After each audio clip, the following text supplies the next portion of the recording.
Welcome to the Breakneck Podcast. I am Ian Sweeney and I'm joined by Matt Pashensky. Say hi, Matt. Hey, everyone.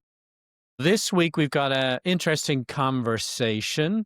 I'll cast it as productivity of AI versus AI slop. But Matt, why don't you tease that apart a little bit and All let's right. get into If this. we had the klaxons, if we had the rotating warning lights, police sirens, it's time to put them on. We don't. We don't have that level of production here.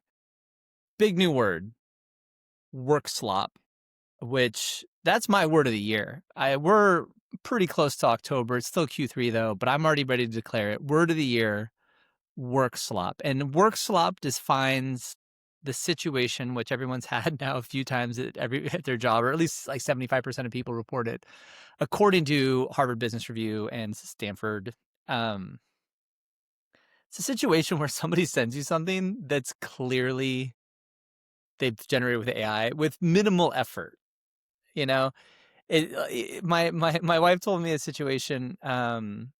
She was working with a team where it was private equity recruiting some college students, and a bunch of the college students would leave the prompt like you would say, this is a report generated by AI for this, and it would just be in their responses to these private equity firms, right? So it's like that kind of level of quality where you just say, tell the AI what you're going to do.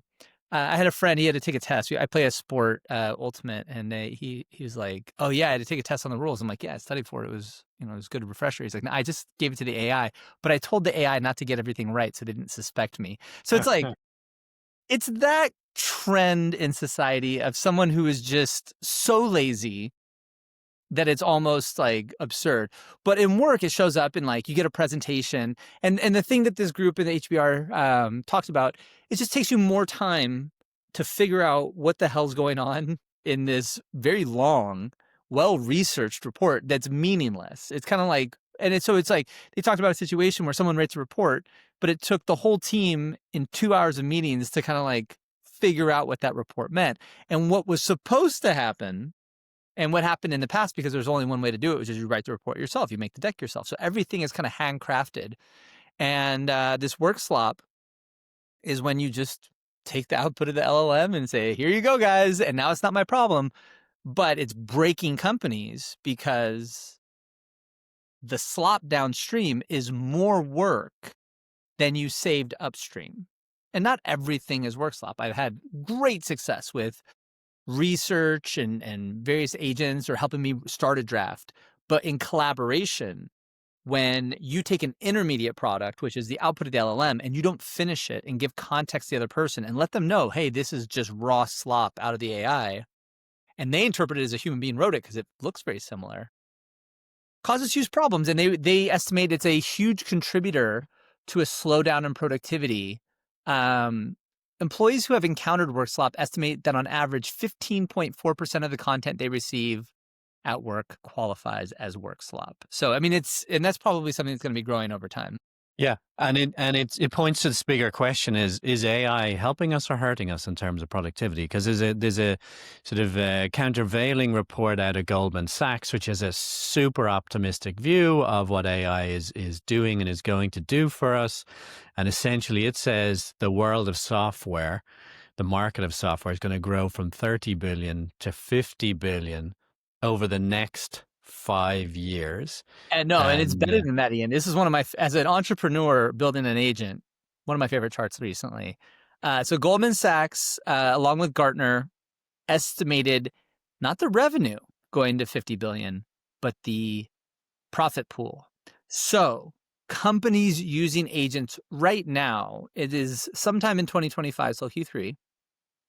And you see that line, if it diverges where there's any revenue or any profit coming out of agent, it's still basically zero. But using agents, I know that they're incredibly valuable. My clients are very happy. We're building things at an incredible rate because there's just this free research. Google just released another voice agent this morning, or yesterday. Absolutely incredible. Joe Alicata was a release partner there, a good friend of ours. But you see here in 2027, you see that line start to diverge where a significant amount of profit is coming to agents. And so in 2029, it's like equal.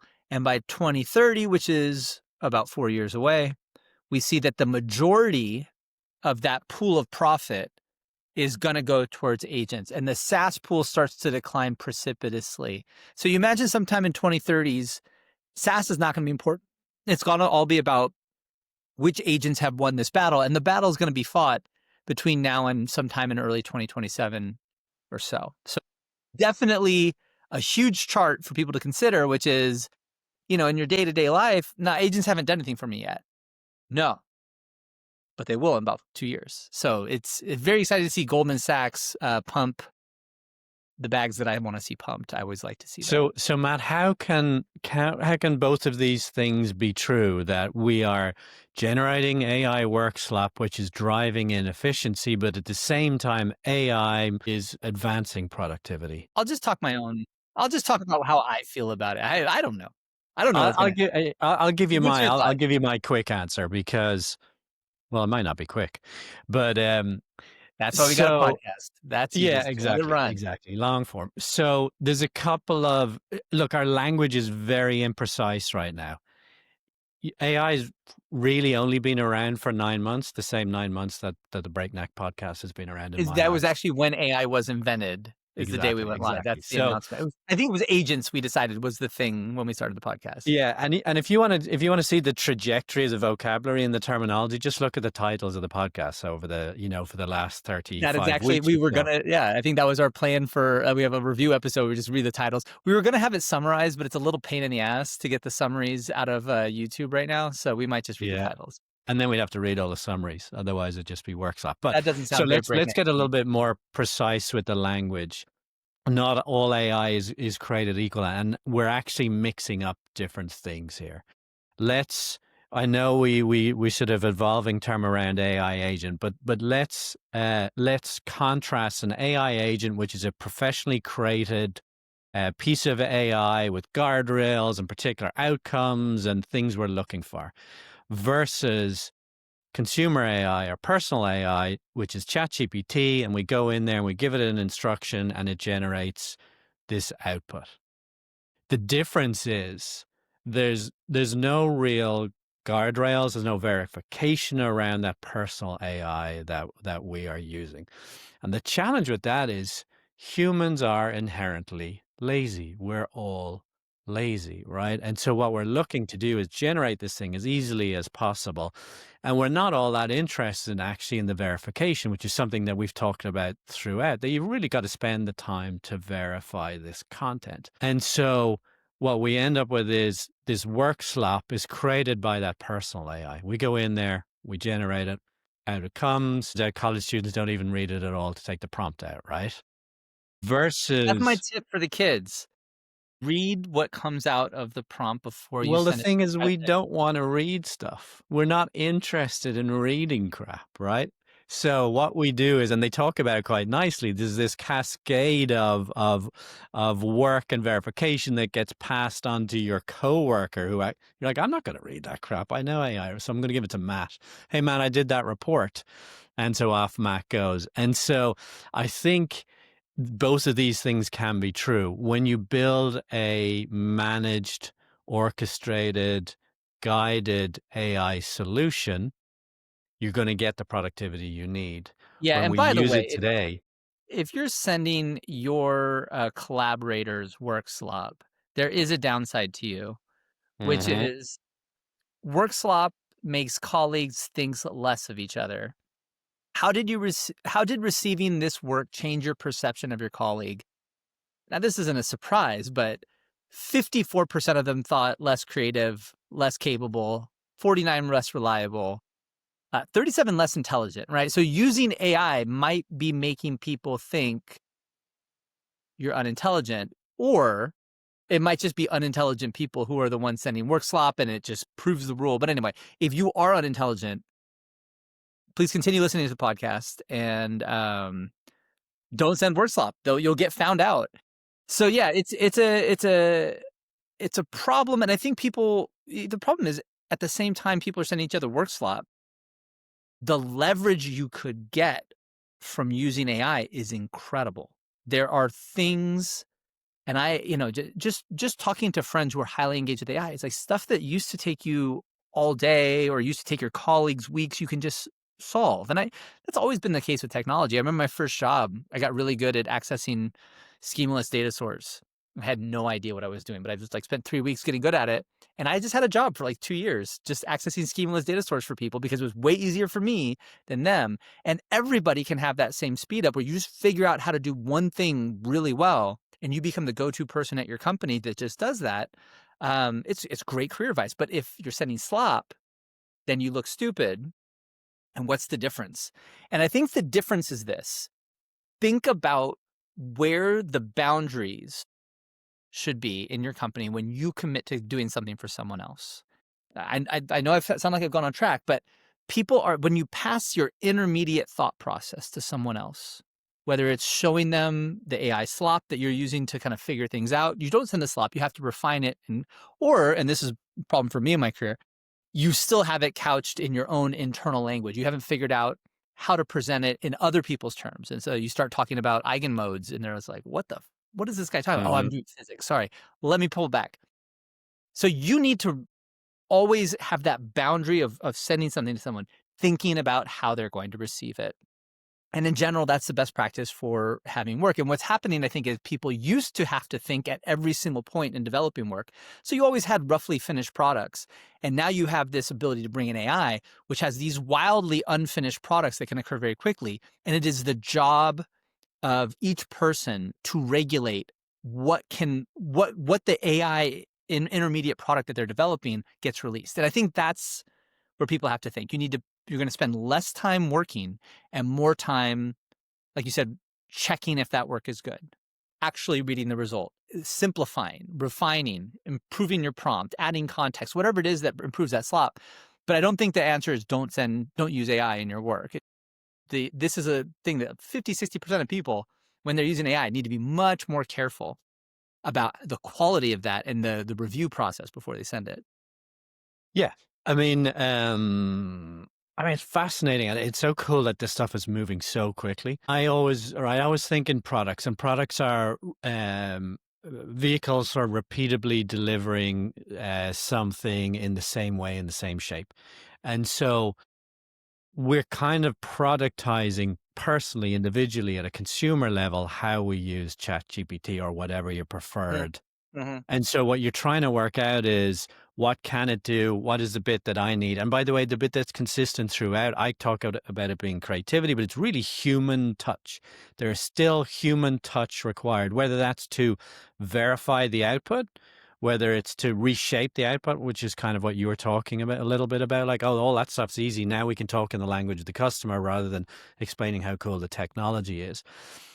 And I think the reason that in the AI platformy product agent world, products that Beppo and Pact make, reason that's working so well is our job literally is to work out where the AI starts and stops, and then provide the other components to make it deliver that outcome. We have the same job to do as consumers, right? As individuals, I should say, when we're using ChatGPT to create work that has our name at the bottom of it. We're just not really doing that yet, right? And we're generating that Workslop. Yeah, I think what is the human touch that you defined right there? I think that's worth really, you understand how other people are affected by things in general, especially within your organization. You understand the language that works. I went from a physics lab when I was younger into a startup. And in many ways, the startup was so much more exciting for me because there was words I could use and ideas I could present that would get other people excited, that if I were to do that in a physics lab, they say, shut up and do your work, right? On the other hand, there was all these amazing concepts from physics that were like somewhat allowed, but really you would lose people so quickly because they just didn't really understand the implications of what you were saying, right? And so it takes a while, but you kind of get that sense of like, this is the kind of thing that'll fly. I worked with, people overseas. You can't use NFL references with people who have not lived in the United States. Even things that you don't even realize are NFL references are NFL references. And so you'll quickly be educated to what flies and what doesn't. So you need to have that constant sensation of, did I lose people? Is this resonating? Is this building energy in the room? And whether you're a charismatic executive or someone who doesn't like it as much, you always are sensitive to that. You'll know when something's cringe or like, oh, you can't say that anymore.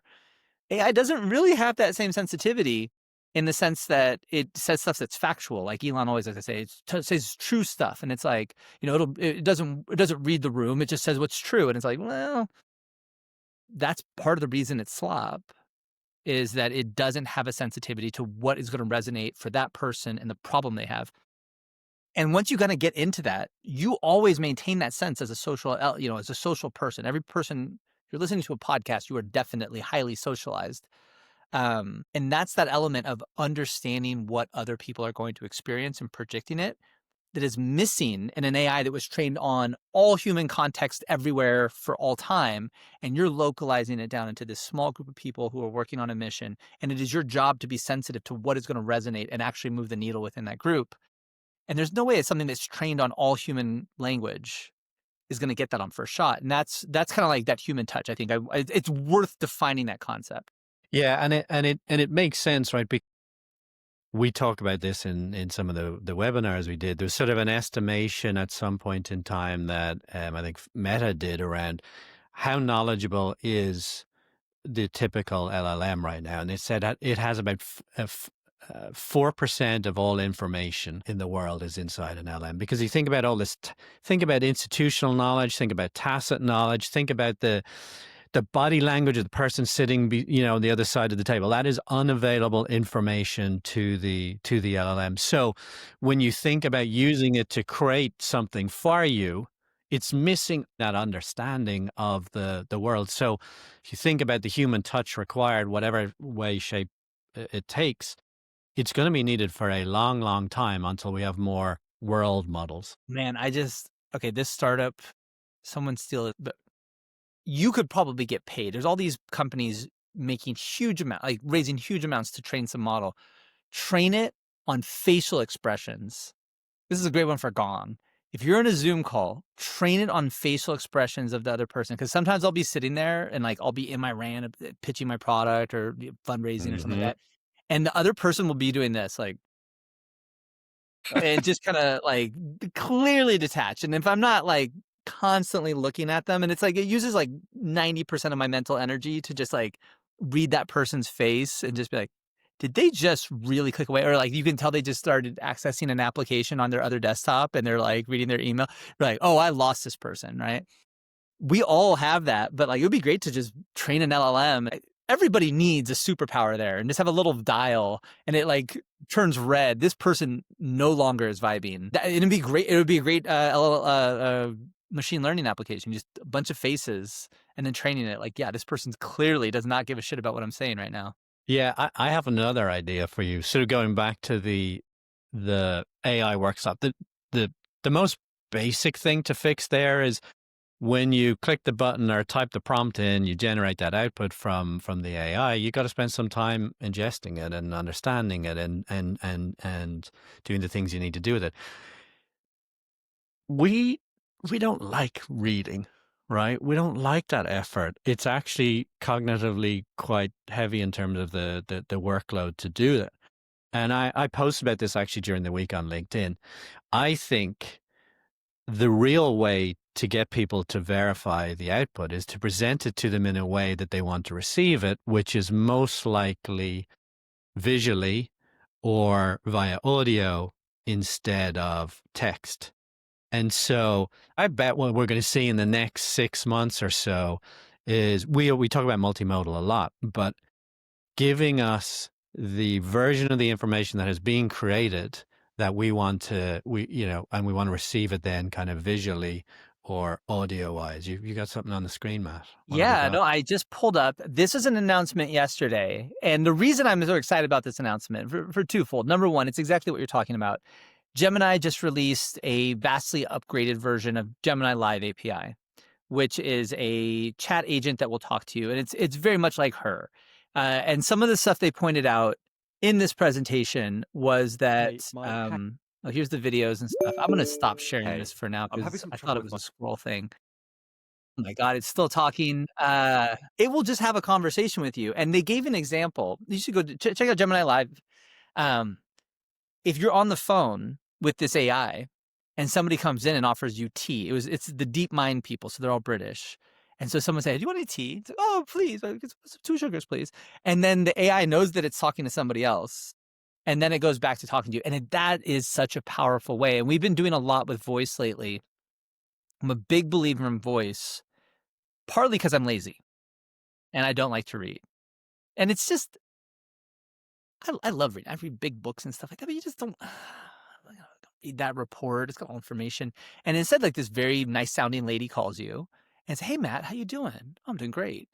Blah, blah, blah. And just starts talking. So it's great for that, like just physically experiencing that. And it just feels so nice. She's nice to me. She cares about me. She's concerned with my projects. And I've been my co-founder's a little bit more. He's like, "No, no, no, the data's here." And we're going back and forth on what's the right mode. But like, I'm very excited about it. But the second thing that's really excited about it is that it is so much easier to get people talking than to get them typing. And so when you are bringing AI into a situation, what you really want to do is not tell people stuff or generate content. It's to generate prompts for the people so that they talk back to you, and AI talking to people. So I don't think it's just a matter of people don't like to read. It's that by talking, what we're going to get is so much more connection and refinement of the ideas with people in a very fast feedback loop. And from an analytics perspective, waiting until somebody types to you, you get very little content from them. Waiting for someone to read something and maybe click a button, you have to think, how can I have a button here that will demonstrate that they've read this, that it's AI generated stuff, and that they know about it? Versus you call them and you can hear them talking. They're not just going to have validation that they've heard it. You know that they're listening, and then you can hear them come back and forth. And so you're just trying to increase the bandwidth between you, that agent, and that person. Anyway, that's my digression into the power of audio and video. And of course, if it looked like a person, it's just it has accessed parts of my brain that are clearly very important to me, and the experience is just transformative. And our brains are structured to process that stuff so much quicker. Like the visuals is crazy. Like if you think about the shift in entertainment over the last 10 to 15 years, away from written word to visuals to video primarily. If you think about Instagram Reels, TikTok, YouTube Shorts, that didn't just happen last week. Like, I don't know if you remember Vines. They were like But yeah. 10 years ago. Mhm. And so entertainment industry has shifted completely to video. And if you think about the work environment, like you said, reading report, just can you give me call me and give me the headlines on the report, and then I'll ask questions and you can go down deeper. Or don't send me meeting notes, send me a 25-second video that I can watch. Right? I'm gonna engage that way. I'm not gonna read those bloody notes. So I think we're gonna see this shift on the business side of things that we've already seen in the entertainment side of things, enabled by multimodal AI. You talking about Vine? I remember I was talking to the founders of this app called Meerkat. They were in their kitchen at Wiseline, and Vine came out like that day, and I was like, "Have you seen Vine?" And they're like, "What?" And it's like Yeah. this gigantic competitor to them. They eventually sold to Periscope and then started another app called House Party. But it was it was a I was like, "Have you seen Vine?" And they're like, "Oh shit!" It was Yeah. exactly the same. And I Yeah. I think remember Periscope somebody. eventually got sold to Twitter anyway. Yeah. It Yeah. all ended up in the same place, but But it I was remember somebody pitching, I think it was called short form video. And I was like, I don't like what is this? I don't like this doesn't make any sense to me. But here we are. All right. Well, that was Workslop productivity. Hit your radar this week of interest? yes. It's the return of made up revenue. It was a bit worrying for me. It was Oracle announced they were going to invest $100 billion in OpenAI at a marked up valuation for OpenAI, of course. So OpenAI's valuation goes up because Oracle's announcing this is what they're worth now. Oracle's valuation also went up $150 billion on the announcement. And so it's like when you say I'm going to invest $100 billion, I mean, maybe it was just that. It was just that people don't have access to betting on OpenAI. We've seen that with Bitcoin. You can't put your 401k in Bitcoin. Some guy, Michael Saylor, starts basically a Bitcoin ETF. You can invest, and so there's a markup on it. So maybe it's something like that. People can't get access to OpenAI, so Oracle invests $100 billion in OpenAI, and then they get a bump. But that's a pretty big bump. That's 2.5x because you now have $100 billion less money that you gave to OpenAI, and your stock is worth now that 100 billion plus 150 on top. That's like a 2x. So I think OpenAI should go public. Okay. Maybe. I don't know. We'll see. God knows what that S1 would look like, what their financials look like. But also a real worry that it's a circular thing where Oracle is giving money to OpenAI and OpenAI is giving money to this, and then NVIDIA gets chips bought by these people, and then NVIDIA puts money in. And so once you get these like 10 or 12 companies that are, like right now, 4 companies are the majority of NVIDIA's revenue.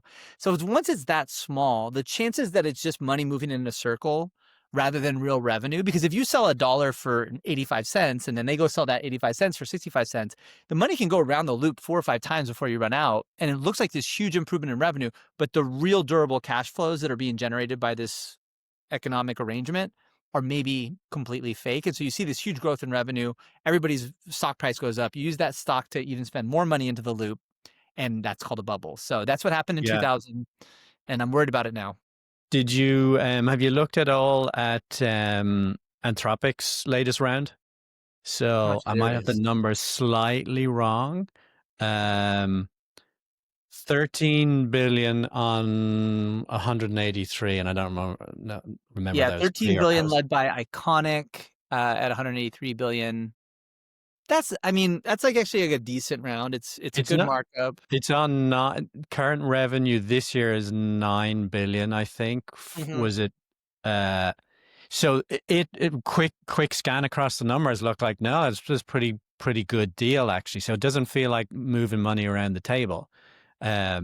Which brings up a kind of a bigger question. Maybe it's a topic for a whole episode, which is comparing and contrasting Anthropic versus OpenAI, because it really seemed to be taking a very different approach, Yeah, regulatory that's wise, raising wise. It reminds me kind of Uber and Lyft, actually.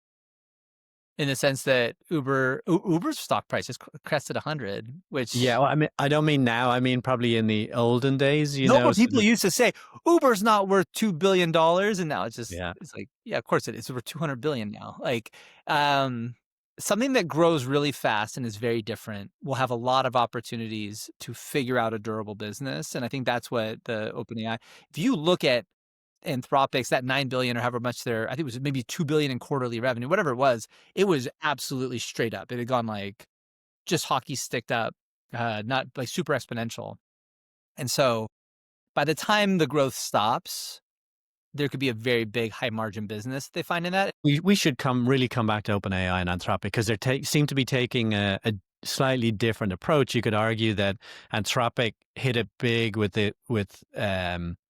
kind of the co-development AI. They've done a much better job than Mhm. Anthropic, but than OpenAI. OpenAI is restructured right into a product organization, different products. So yeah, let's maybe come back to that one. Here's what hit my radar this week. No big surprise. It's related to visuals. New Google product called Mixboard. It's a concepting board. I've said it a couple of times. I'm really, really disappointed with the interface, the chat interface in terms of engaging with LM. I think it's so limited and unimaginative. I liked this mix board because it's beginning to scratch the surface on different ways of exploring things that we want to explore visually. I played with it super briefly. I think it was just announced this morning, actually. So check it out. It's called Mixboard. It is a Google Labs product. I'm already playing with it. It There has a you go. nice little fast demo. Yeah, Yeah, incredible. Google's crushing it, by the way, as well. Their stock's way up. All the AI stocks are up. All the AI revenue's up. Might be a bubble, but there we might go. might might take a little while. All right. Thanks, Ian. I'll see you next time. Thanks, Matt. Bye bye.